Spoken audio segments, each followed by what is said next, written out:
السلام علیکم۔ بزرگوں کے عطا کردہ انمول ٹوٹکے۔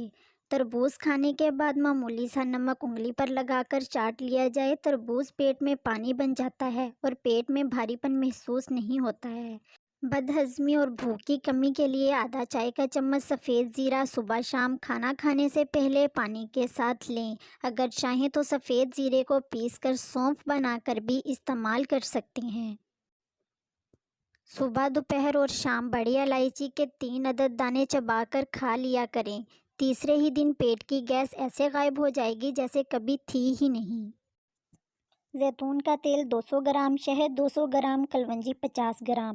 تیل اور شہد کو مکس کر لیں، پھر پیسی ہوئی کلونجی کو اس میں شامل کر کے مرہم بنا لیں۔ یہ مرہم پرانے سے پرانے زخم اور خاص طور پر شوگر کے زخموں کے لیے مفید ہے۔ اگر جسم پر دانے یا چھالے وغیرہ ہو جائیں تو دودھ لگانے سے ٹھیک ہو جاتے ہیں، بشرط یہ کہ دودھ کچا ہو۔ یہی عمل خارش ہونے کی صورت میں بھی کیا جا سکتا ہے۔ خارش میں فوراً آرام آ جاتا ہے۔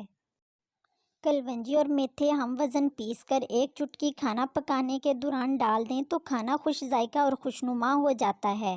کھانا کھانے سے 10 منٹ پہلے 1 یا 2 سیب لے کر چھلکے سمیت کھا لیں۔ انشاءاللہ چند روز میں ضعیف دماغ کی شکایت دور ہو جائے گی۔ اور اگر ابھی تک آپ نے ہمارے چینل کو سبسکرائب نہیں کیا تو ہمارے چینل کو سبسکرائب کریں اور نیچے کمنٹ سیکشن میں اپنی قیمتی رائے سے آگاہ کریں۔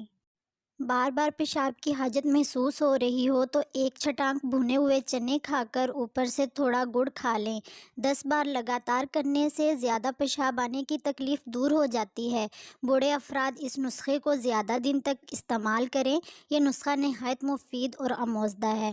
Thanks for watching.